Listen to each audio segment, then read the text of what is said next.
বন্ধুরা, আমি তনুশ্রী ওয়েস্ট বেঙ্গল থেকে। আজকের রান্নার রেসিপি হচ্ছে ক্রিসপি চিলি বেবিকর্ন। আমি প্রথমে বাজার থেকে বেবিকর্ন নিয়ে এসেছি, লম্বা লম্বা ছিল, সেগুলো আমি এইরকম সাইজের ট্যাচ্চা ট্যাচ্চা করে কেটে নিয়েছি। এই যে দেখতেই পাচ্ছেন, এখানে 500 মতন বেবিকর্ন আছে। আমি এগুলো ভালোভাবে ধুয়ে তারপর এরকম সাইজের কেটে নিয়েছি। তারপর কি কি লাগছে আমার ক্রিসপি চিলি বেবিকর্নে এটা তোমাদেরকে দেখিয়ে দিচ্ছি। প্রথমে আদা আর রসুন আমি কুচিয়ে নিয়েছি একদম ছোট ছোট করে।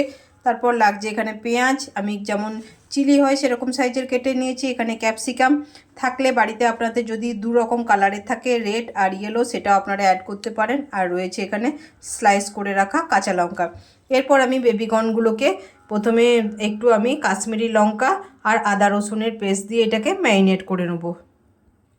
দিয়ে দিয়েছি আমি আদা রসুনের পেস্ট। এরপর দেবো কাশ্মীরি লঙ্কা। তোমরা গোটাও ডাস্ট করে নিতে পারো কাশ্মীরি লঙ্কা, যেটা ঝাল লঙ্কাটা হয় লাল রঙের, সেটা ডাস্ট করেও এর মধ্যে ইউজ করতে পারো। বাট আমার কাছে যে ডাস্টের পাউডারটা আছে সেটা আমি এর মধ্যে অ্যাড করব। দুটো অপশনাল, আপনারা যেটা ইচ্ছা সেটা ব্যবহার করতে পারবেন।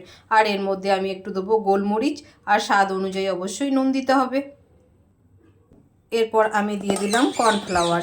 এরপর ভালোভাবে হালকা করে করে ওপর থেকে নিয়ে এরপর আমি কর্নফ্লাওয়ারটাকে ভালোভাবে কোটিং করে নেব, যাতে ভালোভাবে সমস্তটার মধ্যে কর্নফ্লাওয়ারটা অ্যাড হয়ে যায়। এই যে দেখতেই পাচ্ছেন, ভালোভাবে আমি ভালো করে মেখে কর্নফ্লাওয়ারটাকে কোটিং করে নেব, একদম ভেতরে যেন প্রবেশ করে যায় কর্নফ্লাওয়ারটা। এরপর এক এক করে আমি তেল এদিকে আমার গরম হয়ে গেছে, এক এক করে আমি এগুলোকে ভাজতে থাকবো। একদম ক্রাঞ্চি মতন, একদম লাল লাল, একদম কুরকুরে টাইপের যেমন ভাজা হয় সেরকম টাইপের হয়ে গেলে আমি এটাকে নামিয়ে নেব।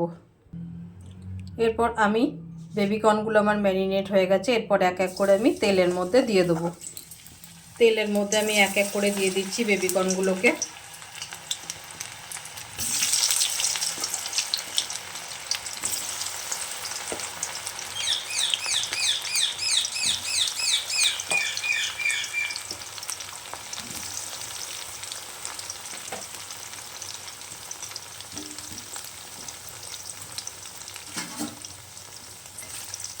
গ্যাসের ফ্লেমটা অবশ্যই বাড়িয়ে দিয়ে আমি বেবিকর্নগুলোকে ভাজবো, যেন একদম পুরো লাল লাল টাইপের হয়ে থাকে। একদম মুচমুচে করে ভেজে নিয়েছি। এরপর আমি তেলের মধ্যে প্রথমে রসুন আর আদা যে কুচিয়ে রেখেছি ওটা এর মধ্যে অ্যাড করব। সমস্ত বেবিকর্ন ভাজা হয়ে গেছে। এরপর আমি ওই তেলের মধ্যে সামান্য পরিমাণ রসুন দিয়ে দিয়েছি আর একটু আদা কুচি। এরপর এটাকে একদম লাল লাল করে ভেজে নেব, রসুন আর আদাটাকে।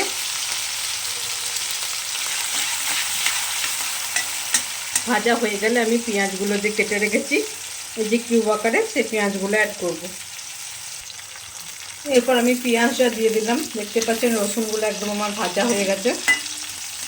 এরপর পেঁয়াজগুলো জাস্ট একটু ভাজা হয়ে গেলে যেন একটু ক্রাঞ্চি টাইপের থাকে, আমি ক্যাপসিকামটাও দিয়ে দেবো। পেঁয়াজগুলো আমার ভাজা হয়ে গেছে। এরপর আমি ক্যাপসিকামগুলো অ্যাড করে দিলাম। আপনারা হলুদ লাল এই দুটো বেল পেপারও অ্যাড করতে পারেন। এরপর আমি কিছু সামান্য কাঁচা লঙ্কা যে চিড়ে রেখেছি, যেমন অনুযায়ী ঝাল আপনারা খাবেন সেরকম দিবেন, এটাও এর মধ্যে অ্যাড করে দিলাম। জাস্ট একটু নাড়াচাড়া করার পরে আমি tomato sauce, red chilli sauce, আর আমার কাছে আরেকটা সস আছে শেজওয়ান সস, ওই সসটাও আমি অ্যাড করব। আপনারা যদি আশা করবেন যে কোনো শপিং মল থেকে এই আপনারা সসটা পেয়ে যাবেন, এই শেজওয়ান সসটা। এইভাবেই বাড়িতে ট্রাই করে দেখবেন, একদম দোকানের মতন ক্রিসপি চিলি বেবিকর্ন। আর বেবিকর্ন এমনিতেও খাওয়াও কিন্তু বাচ্চা থেকে বড় খুবই কিন্তু প্রোটিন আর ভিটামিন। এরপর আমি সসগুলোকে এক এক করে অ্যাড করব। দিয়ে দিলাম প্রথমে আমি টমেটো সস।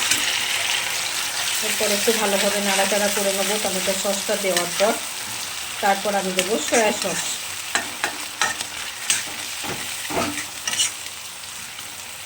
সয়া সস আমার দেওয়া হয়ে গেল। এরপর এটাকে জাস্ট নাড়িয়ে নেব।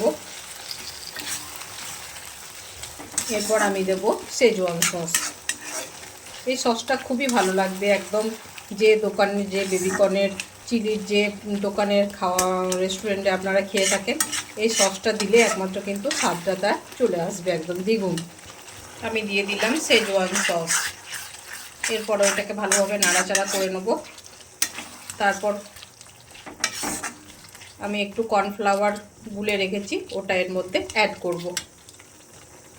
আমি যে কর্নফ্লাওয়ারটা গুলে রেখেছি সেটাও এর মধ্যে সামান্য পরিমাণ দিয়ে দিলাম। এটার দেওয়ার একমাত্রই কারণ হচ্ছে যে গ্রেভিটা একটু গাঢ় টাইপের হয়, খুব ভালো লাগে, সেই জন্য আমি কর্নফ্লাওয়ারটা গুলে দিলাম। আপনারা অবশ্যই দেবেন।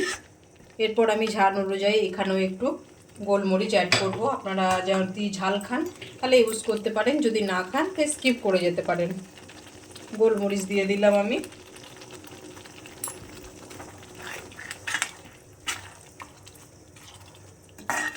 এরপর একটু জাস্ট গ্রেভিটা শুকিয়ে গেলে আমি বেবিকর্নগুলো যে ভেজে রেখেছি সেগুলো এর মধ্যে অ্যাড করব। সেম পদ্ধতিতে একবার অবশ্যই আপনারা বাড়িতে ট্রাই করে দেখবেন, খুবই ভালো লাগবে। ক্রিসপি চিলি বেবিকর্ন, দেখতেই পাচ্ছেন ওপরটা আমার একদম গ্রেভি হয়ে গেছে। এরপর আমি যে কর্নগুলো ভেজে রেখেছিলাম বেবিকর্নগুলো, সেগুলো সবগুলো এর মধ্যে দিয়ে দিলাম। এরপর এটাকে নাড়াচাড়া করে আমি স্বাদ অনুযায়ী একটু নুন দেবো, কারণ সসের মধ্যেই কিন্তু নুন থাকে। আর অবভিয়াসলি আমি ভাজার সময় তো নুন দিয়ে দিয়েছিলাম, সেই জন্য আন্দাজ মতো নুনটা আমি এরপর অ্যাড করব। গ্যাসের ফ্লেমটা অবশ্যই লোতে রেখে আপনারা কাজ করবেন, নাহলে পুড়ে গেলে কিন্তু টেস্ট ভাব একদম আসবে না। একদম দোকানের মতন জাস্ট চলে এসছে, দেখতে পাচ্ছেন কালারটা কি সুন্দর এসেছে না। এরপর আমি স্বাদ অনুযায়ী একটু নুন দিয়ে দেবো। কেমন লাগলো বন্ধুরা অবশ্যই জানাবেন। আর সেম পদ্ধতিতে আপনারাও বাড়িতে ট্রাই করে দেখবেন এই ক্রিসপি চিলি বেবিকর্ন রেসিপিটি।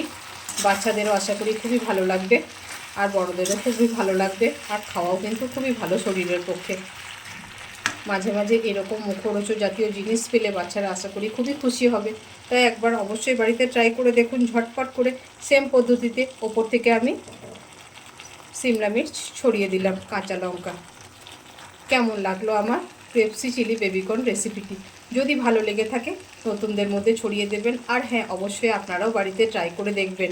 ট্রাই করার পর কেমন লাগছে তারপর আমাকে কমেন্ট বক্সের মধ্যে জানাবেন। সবাই ভালো থাকবেন, সুস্থ থাকবেন। নেক্সট ভিডিওর জন্য অপেক্ষা সবারই আশা করি থাকবেন। টাটা, নেক্সট ভিডিওতে দেখা হচ্ছে আপনাদের সবারই জন্য।